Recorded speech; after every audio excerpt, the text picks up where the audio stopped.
Gost emisije Specijal je Borislav Tadić, član uprave jedne od najmoćnijih evropskih telekomunikacijskih kompanija 1&1 Versatel. Digitalizacija, princip rada novog doba uz primjenu vještačke inteligencije, šansa za zaposlenje mladih u IT sektoru kako na području Republike Srpske, tako i u inostranstvu. Šta su to dobre prakse, samo su neke od tema o kojima smo razgovarali sa ovim vrhunskim stručnjakom. Dobrodošli u Kozarsku Dubicu i evo, nadam se da se dobro osjećate ovdje. Sigurno. Prelijepo vrijeme i hvala na gostoprimstvu. Borise, za početak ja bih htjela da krenemo s tim da vaša priča životna vrlo je inspirativna, pogotovo za mlade ljude koji imaju više ambicije. Pa htjela bih, evo, ako nije problem za početak, da podijelimo sa našim gledaocima kako je izgledao vaš put ka uspjehu. Hvala. I dalje se ne smatram uspješnim i dalje smatram da u životu mnogo stvari možemo da još uradimo i još poboljšamo. Međutim, to je bio zaista niz nekih, nazovimo ih sretnih slučajnosti, prilika u kojoj se čovjek dovede i onda ih iskoristi. Eto, recimo, počeš od toga, ja sam na Elektrotehničkom fakultetu u Banja Luci se odlučio za informatiku, za informacione tehnologije, međutim u to vrijeme to je bilo vrijeme kad se fakultet i studijski program modernizovao, tako da nije bilo tih predmeta koji su mene zanimali, tog nekog konkretnog rada vezanog za programiranje, za tehnologiju i tako dalje, i onda sam vidio priliku nakon što sam počeo da studiram i nakon što sam ostvario i riješio određene predmete, onda sam odlučio da vidim šta to postoji u inostranstvu. Postoji neki studijski program koji može da bude, kažem, u skladu sa vremenom i sa normama, i našao sam Tehnički univerzitet u Gracu. Oni imaju već i kod mene na neki način posebnu čar, zato što je i Nikola Tesla dobio počasni doktorat tamo i proveo neko vrijeme u Gracu, i onda sam se odlučio za Tehnički univerzitet u Gracu, razvoj softvera i ekonomiju, znači kao kombinovani studij. To je bilo, znači, nakon nekoliko godina i odbranio sam i diplomski i magistarski rad, i u tokom samog tog studija otvorili su se razne prilike.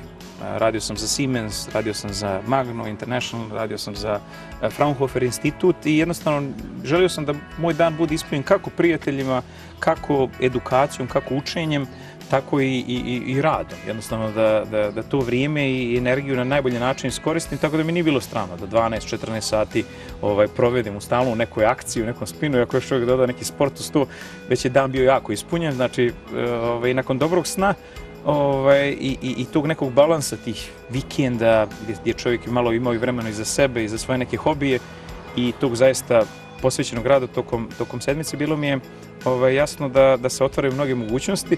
Ja sam bio, to mi je posebno drago, upoznao sam jako puno divnih ljudi u Banja Luci, u našoj zemlji, s kojima sam sarađivao i prije nego što sam i počeo studij, i tokom studija, kažem, i u Banja Luci. Ja sam već radio sa dosta i organizacija u domenu edukacije, u domenu kompjuterski asistiranog izvještavanja i tako dalje. I onda sam pokušao da ta iskustva na neki način spojim sa onim što sam naučio kako na fakultetu, tako i u ovim tehnološkim korporacijama, i onda put me odveo do Švajcarske, gdje sam postao management konsultant. I onda sam pokušao da ta svoja tehnička znanja na neki način iskoristim, da savjetujem kompanije na koji način, i javnu upravu, na koji način oni mogu da unaprede svoje poslovanje iz tog tehnološkog rječnika u poslovni rječnik. I naravno, kad ste konsultant, imate priliku da puno putujete, imate priliku da radite za različite klijente, različite kompanije, ne samo da tamo također imate tu jako puno prilika da se usavršite, nego jednostavno otvoraju se druge poslovne prilike. Tako da je prilika koja se otvorila poslije toga bila u Deutsche Telekomu, gdje sam od 2011. godine u Bonu preuzeo funkciju u domenu bezbjednosti, IT bezbjednosti, danas to zove cyber bezbjednost, zaštite podataka i tako dalje. Iz toga sam bio opet u nekom strateškom domenu, radio na određenim projektima, kako u Južnoj Africi, sam živio recimo u Johannesburgu, tako i u domenu, recimo, transformacije, digitalne transformacije pojedinih kompanija, ćerki kompanija Deutsche Telekoma. Iz toga ponovo su se otvorile prilike u tehnologiji ili u tehnici, gdje sam na kraju kao stariji potpredsjednik kompanije, znači direktno u okviru uprave Deutsche Telekom grupacije, bio zadužen za modernizaciju mreža, prvenstveno baziranih na optičkom, brzom internetu, širokopojasnom internetu, kao i povezivanje mobilne mreže. I sve se to lijepo, zaista sam bio izuzetno i zadovoljan i dan danas imam izuzetne odnose u svim tim kompanijama u kojima sam radio prethodno, do toga da sam 2023. godine se odlučio da postanem član uprave druge najveće telekomunikacione kompanije u Njemačkoj, u fiksnom domenu, to je 1&1 ili 1&1 Versatel. I s druge strane, mi kao Versatel gradimo i data centre i povezujemo mobilne tornjeve za najmoderniju evropsku mrežu 5. generacije mobilne telefonije, bazirano na takozvanom ORAN standardu. Tako da sad se nalazimo u jednom vrlo dinamičnom periodu gdje je jako puno toga novog i lijepi osjećaj da kroz sve to što se dešavalo na neki način postoje te neke crvene niti šta je povezivalo sve te poslove i sve te aktivnosti, iako je važno naravno zadržati odnosi kažem, u tom nekom privatnom krugu i u krugu doprinosa zajednici u kojoj se čovjek nalazi i naravno našoj zemlji, tako da kažem, to je neka, recimo, neki samari onog što se dešavalo. Saradnju ste zadržali i sa ljudima iz Bosne i Hercegovine, Republike Srpske, Banjalučanin ste porijeklom, tamo ste rođeni i kada su u pitanju te veze, možete malo napraviti nekakvu paralelu, koliko ste se udaljili, koliko ste se zbližili s obzirom da najviše vremena provodite u inostranstvu. Jeste. Kažem, često se zapitam, znači, šta mi nedostaje iz Banja Luke i mislim, odgovor je vrlo jasan. Postoji određena i spontanost i opuštenost i pragmatizam koji mi nedostaje znači, koji se redovno prepoznaje ovim ljudima koji žive ovdje i jako sam rado ovdje. Iako moram reći da je to otprilike 2 ili 3 puta godišnje. Ja nastojim da izbjegnem ove glavne sezone kad su svi tu, nego da u nekim mirnijim periodima dođem da se mogu vidjeti sa prijateljima, poznanicima i članovima porodice koji su još tu. S jedne strane, rado sam tu, ali ono što je mnogo važnije, pokušavam da, bez obzira što tu nemamo, bez obzira što je izbor kompanija s kojima sarađujemo, zaista nije ograničen. Bilo regionalno, bilo u profilu kompanije s kojima sarađujem, ja se vrlo rado odlučim i uvijek jedan dio tog nekog našeg poslovanja okrenem prema kompanijama i partnerima koji su tu.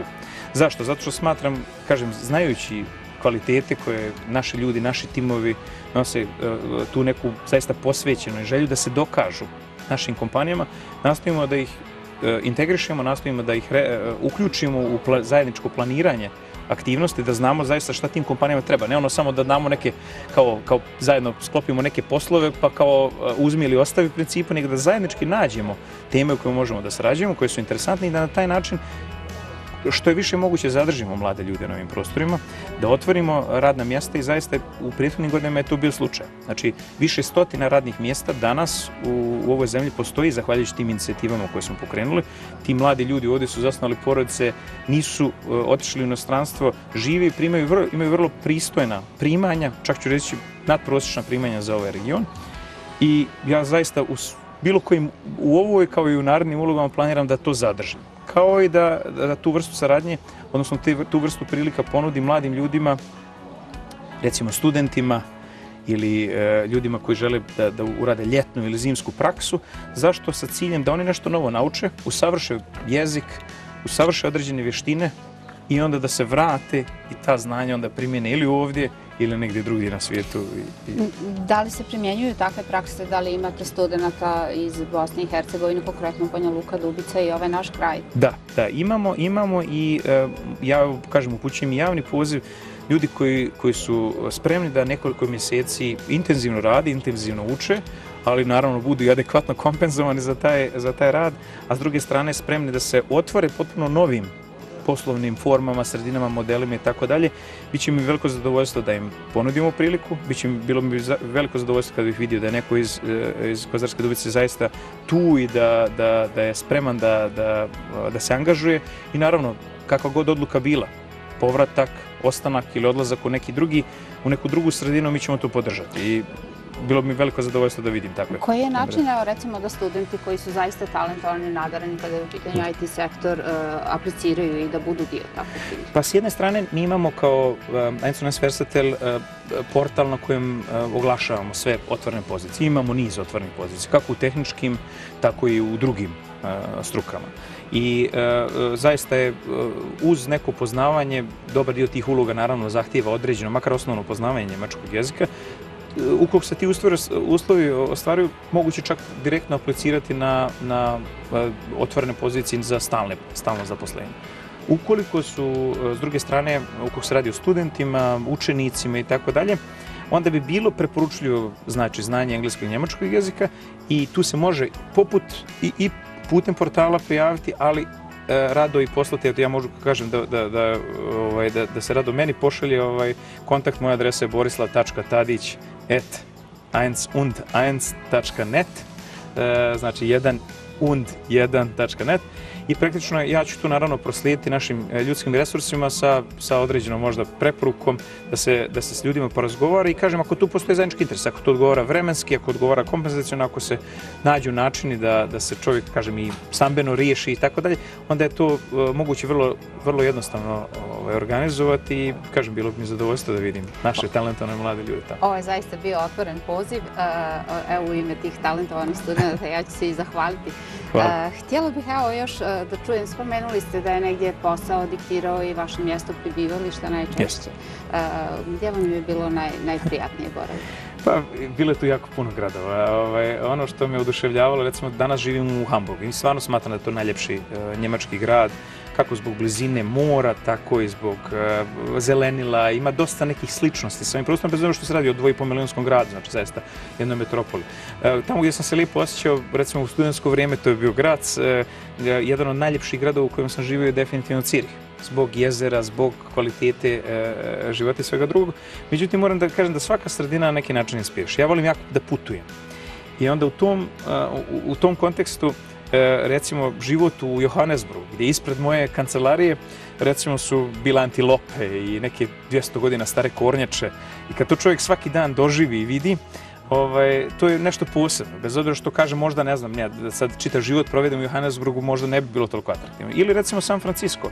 Vidite, San Francisco kao i Kalifornija generalno je izuzetno fascinantna zbog protoka tih ideja, zbog razmjene ideja, zbog načina koji inspiriše. Ta sredina zaista inspiriše. Kao što mi sad razgovaramo, tu ljudi svaki dan sa vama dijele otvoreno niz ideja. Nekad trebaju vašu podršku, nekad žele samo da vam ispričaju šta radi, onda jednostavno vi izađete nakon svakog dana, na svaku večer se zapitate koliko ste inspirisani tim što ste čuli. Bilo da su to tehnološke, poslovne ili bilo kakve druge ideje, unapređenje javne sredine. I u San Francisco, logično, ono što vam se neće svidjeti je veliki broj beskućnika. I to su ljudi koji, nažalost, imaju jako tešku sudbinu, koji žive i spavaju i, nažalost, nemaju dobar život u tim uslovima. S druge strane, grad kao grad je prelijep. Tako da svaki grad nešto nosi što vas obilježi i što vam da neku novu perspektivu što vas obogati, da vam neku novu perspektivu na život i na svijet. I koliko ste u stanju da to integrišete u neke druge sredine, onda možete jako puno da pokrenete. Da li je bilo teško, evo, kao studentu, da se naviknete na novi i drugačiji mentalitet, s obzirom da smo mi ovdje nekako neposredni i imamo tu toplinu i jednostavno tražimo komunikaciju, socijalizaciju, dok to baš i nije slučaj u tim stranim zemljama. Da li je bilo teško kao studentu i pretpostavljam tada da ste bili sami, da porodica je većinom bila ovdje? Jeste. Ja zaista nisam imao nikog da kažem da idem nekom u inostranstvo, da me neko dočeka. To je bilo zaista to. Bio sam sretan s time da sam imao nekoliko jako dobrih prijatelja koji sam i tu i upoznao i s kojima sam se zbližio. Mi smo na neki način zajedno prolazili te neke faze koje su bile, ne znam, ekonomski ograničene ili teške u smislu opterećenja i svega ostalog. Prošli smo to sve. Činjenica, ono što mi najviše nedostajalo je bilo lijepo vrijeme. To zvuči trivijalno, ali nije mala stvar ako imate 50 sunčanih dana više u godini, kao što imate ovdje u Dubici ili u Banja Luci i bilo gdje drugdje, znači gdje je ono vrijeme, a čak i ako ne pada kiša je sivo. To je bilo jedna od stvari koja me malo smetala. Moram priznati, vremenom sam se i više manje, kažem, i navikao. I dalje više volim sunce, ali s druge strane, kažem, i ta otvorenost, znate kako sve ima prednost i mane. Ja gledam, recimo, kažem, naši ljudi su jako bliski, dijele puno stvari i tako dalje, ali nekad, znate kako kažem, miješaju su neke teme koje možda i nisu u njihovom domenu, dok su recimo zapadnjaci više, makar taj prostor centralne Evrope, jedan kontrast. Oni neće vas odmah zagrliti ili primiti možda tako srdačno, međutim, ako ostvarite prijateljstvo, vi će vam podjednako lojalni i iskreno rečeno pustit će vas da živite svoj život na neki način na što je isto velika prednost. Tako da kažem, svake od tih kultura je bitno izabrati ono što je najbolje i pokušati živjeti u skladu s tim standardima, bez toga da se promijenite i da kažete zaboravio sam sve što sam ovdje naučio i način na koji sam odrastao. Tu treba da se iskombinuje na najbolji mogući način. Da, svakako da se njeguje i da u principu ne asimilirati, već integrisati u sredinu. Upravo to. Borislava, šta je po vama put za uspjeh? Da li je to u principu obrazovni sistem? Da li je u vašem slučaju, evo, kao što sam već rekla, bio obrazovni sistem, vaša posvećenost određenim zadacima, porodica, podrška ili nešto treće, četvrto? Šta je u principu presudilo da vi dođete do ove pozicije do koje jeste? Vi ste već dali dobrim dijelom i odgovor i smatram da ste ispravno i procijenili parametre koji su tu za uspjeh. S jedne strane, kad se puno dešava u jednom domenu života, recimo da je to karijera, svi ostali domeni života moraju da budu stabilni, da vam ne stvaraju, da vam ne odvraćaju pažnju, da vam ne stvaraju probleme i tako dalje. I recimo, znači, ako vam je zdravlje u redu, ako pazite na zdravlje, naravno, bavite se redovno sportom, bilo koja vrsta sporta, zaista nema nikakvih, bitno je da ste u pokretu, makar je to bilo, ne znam, šetnje ili nešto drugo. Znači, pored tog zdravlja, pored toga da u porodici postoje određeni zdravi odnosi, čak i ako je svima jasno da ćete se manje viđati ako ste zauzeti vi ili supruga ili djeca ili roditelji i tako dalje, ako su ti domeni stabilni, ako imate krug prijatelja s kojima možete da dijelite određene stvari, s kojima ćete se nasmijati, s kojima ćete, ne znam, nešto uraditi ili putovati zajedno, onda vam ostaje dovoljno energije da tih, ne znam, neko će raditi 40, neko 60, neko 80 sati sedmično i vjerujte, kad neko čuje da ja zaista, evo recimo prije nekoliko sedmica sam radio čitavu sedmicu otprilike 80 sati. Niko ne broji moje sate, niko mene ne kaže hvala što si došao u 6 i otišao u 10 iz kancelarije, nego jednostavno pojavi se potreba da se tako nešto uradi i da se tako nešto desi. I onda kada se to desi, jednostavno morate shvatiti da morate proći tu fazu. Biće danas sutra nekih dana ili tema gdje ćete imati možda jednostavniju nedjelju, jednostavniji dan. Znači, trebate ostati fokusirani, trebate ostati posvećeni, trebate ostati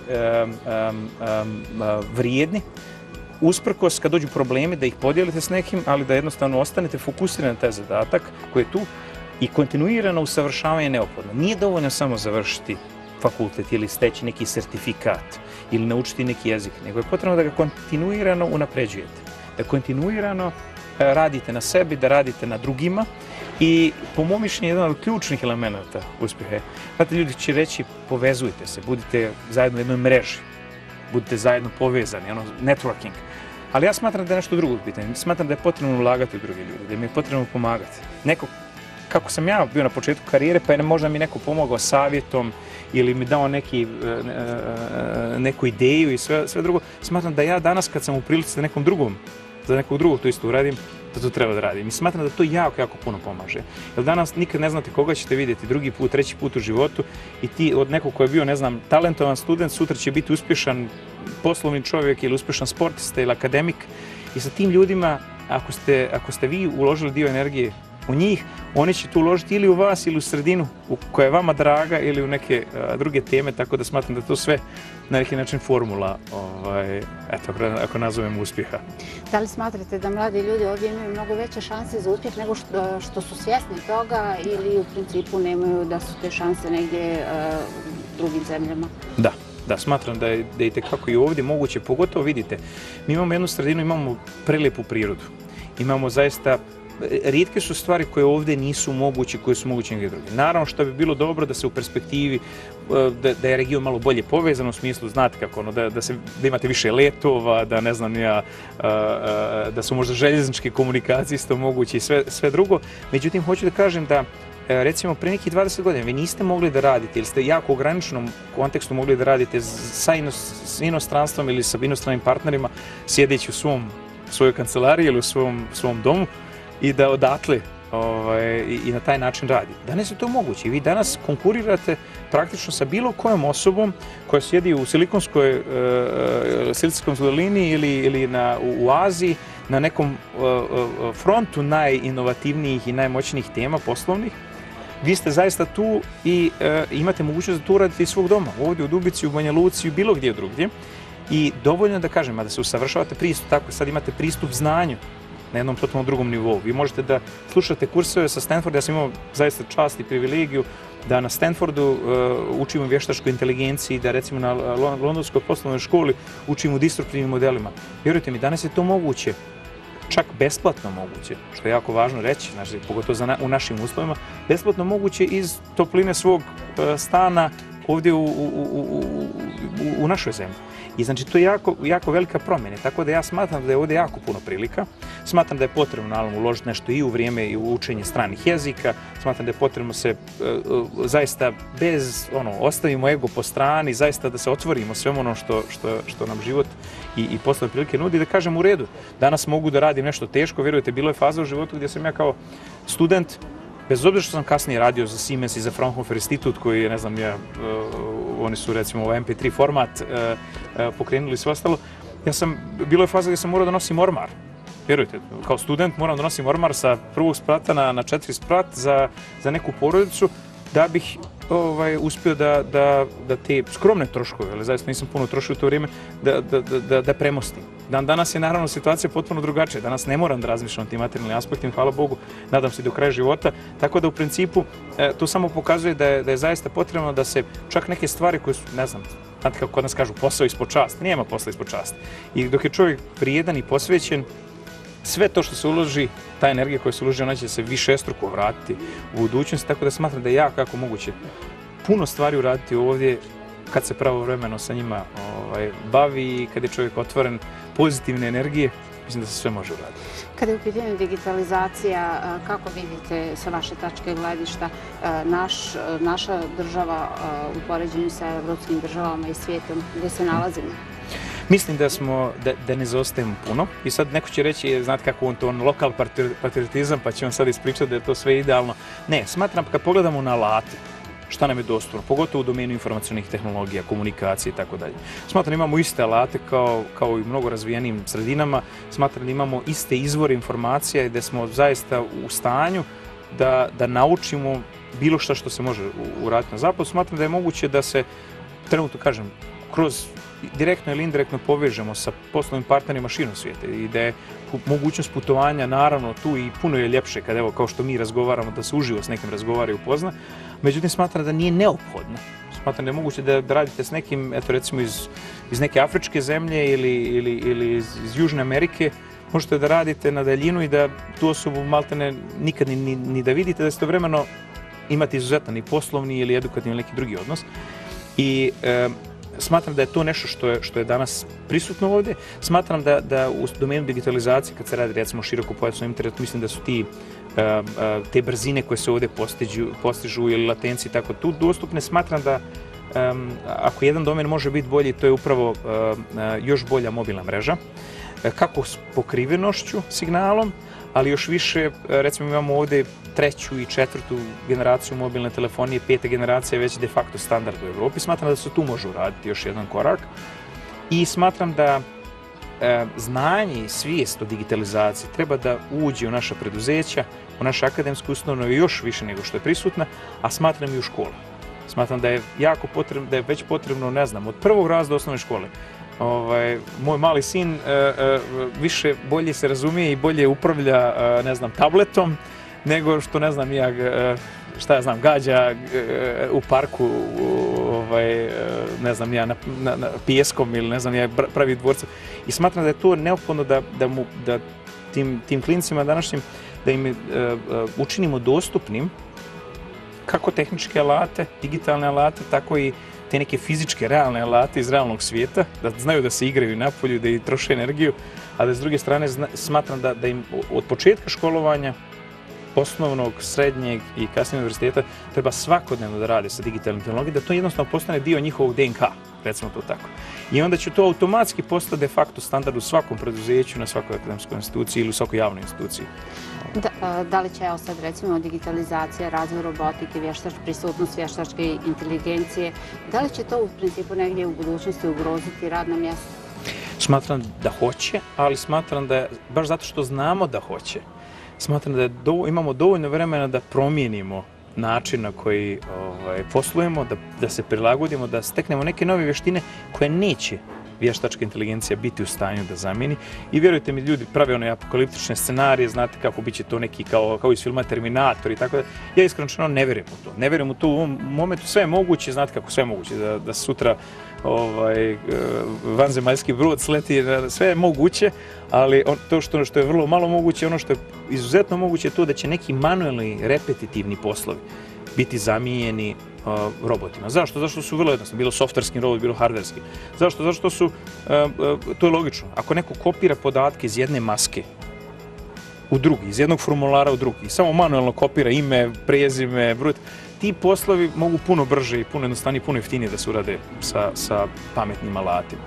Ali zato neki drugi poslovi, kao što je recimo kako planirati, kako urbano isplanirati ovaj grad, kako razvijati ekonomiju, kako postići najbolje za društvo u određenim situacijama, kako riješiti određene zdravstvene teme i tako dalje, smatram da će tu još uvijek ljudi biti. Vi imate sad trenutno vještačku inteligenciju koja može sa mnogo većom preciznošću prepoznati da li je jedan mladež opasan ili nije. Ali s druge strane, vi i dalje danas trebate nekog kvalifikovanog hirurga ili nije bitno medicinskog sestru ili brata koji će pomoći da se to ukloni. Tako da još uvijek u nekim domenima smatram ako se čovjek pravilno edukuje i redovno i primijeti u kojim domenima će najviše biti promjena zbog. Smatram da imamo sasvim dovoljno vremena da radimo neke druge poslove, a poslova i potreba na planeti koja ima 8 milijardi ljudi i uskoro 9 milijardi ljudi će uvijek biti, zaista ne mislim da ćemo biti zamijenjeni robotima ili vještačkom inteligencijom, da će nas samo dopuniti i da će nam olakšati neke poslove i procese. Ali svakako IT sektor i poznavanje IT-a i informatička pismenost će svakako biti ono što će diktirati da li će neko biti uspješniji ili manje uspješan, odnosno to će presuditi u selekciji. Upravo to, jer imate primjer, uzmite primjer sa pisanjem, čitanjem, to je nekad prije par stotine godina bila privilegija posebnih ljudi, da znaju da računaju osnovne. Danas je to, kažem, to zna svako dijete, a isto tako upravljanje digitalnim tehnologijama u onom osnovnom omjeru će biti kao azbuka, kao bukvar. Da, svakako. Danas svako dijete umije, kada je u pitanju informatička pismenost, mnogo više nego neki ljudi koji imaju dugo godina radnog staža. Kada je u pitanju kompanija za koju radite, htjela bih još malo da o tome prodiskutujemo kada je u pitanju saradnje sa Bosnom i Hercegovinom, u kom pogledu se ogleda, koliko ste prisutni na ovom tržištu, odnosno na ovom prostoru i koji su vam planovi za ovu godinu kada je u pitanju uopšte rad kompanije?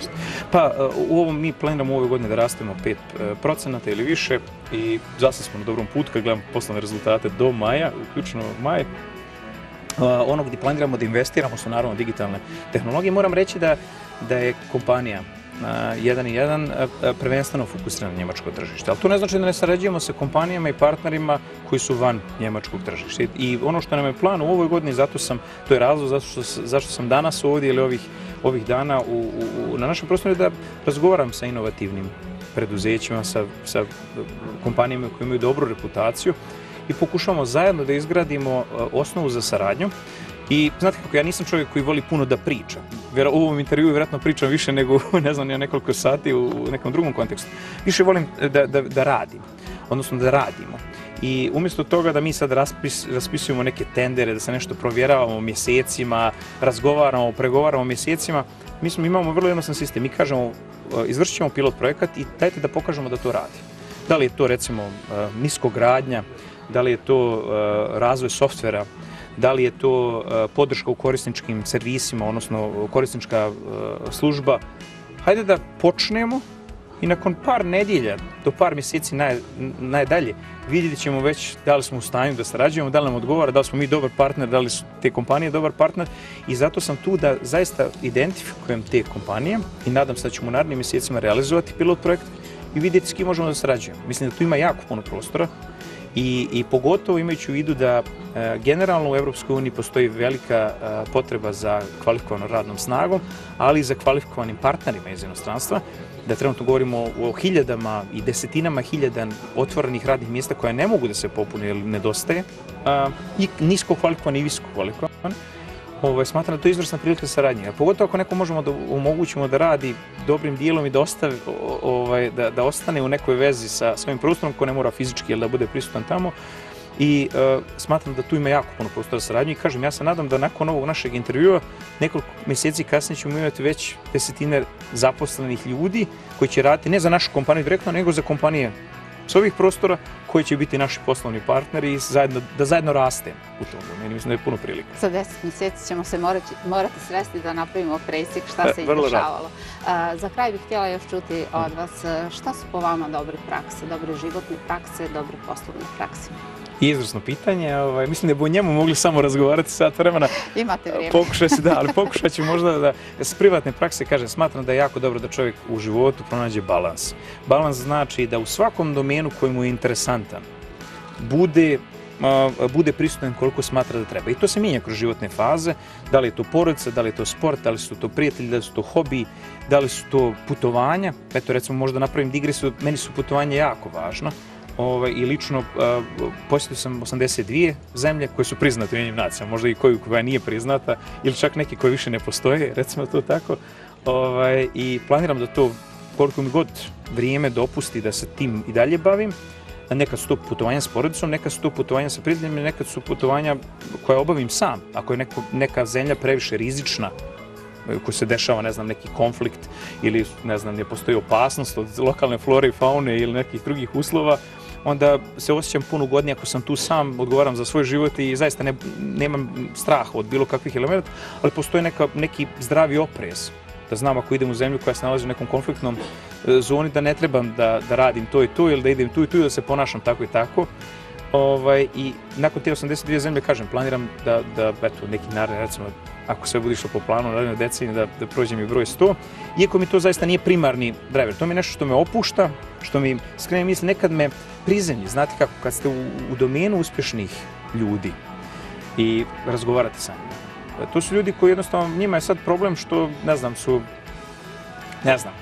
što im se uprljao sako, neke vrijednosti, a to im je glavni životni problem. A onda odete recimo u Afriku ili u Indiju ili u Latinsku Ameriku i vidite da je ljudima totalno nešto drugo primarno, da ostanu zdravi, da pomogu nekom, da jedu taj dan i tako dalje i onda vas to na neki način lijepo prizemlji.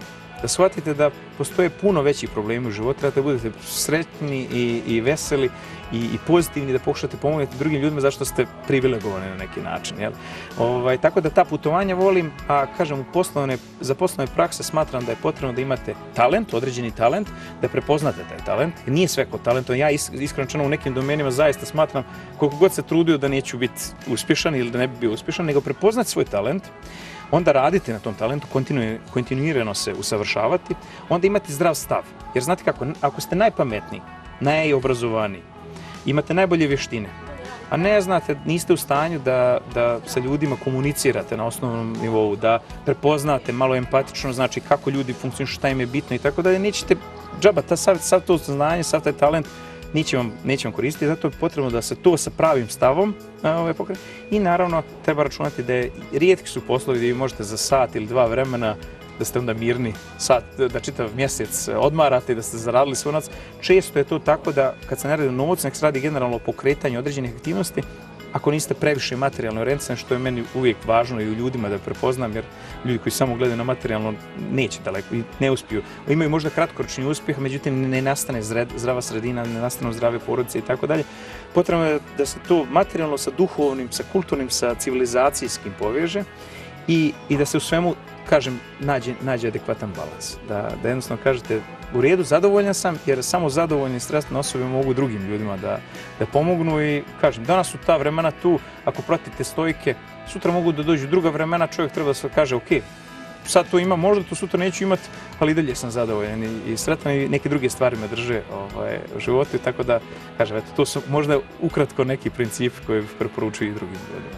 Borislave, bilo je zaista zadovoljstvo razgovarati s vama. Ja vam se još jednom zahvaljujem što ste nas posjetili i što ste bili naš gost. Bilo mi je zadovoljstvo i kažem, nadam se da ćemo imati ponovo priliku. Svakako, hvala. Hvala.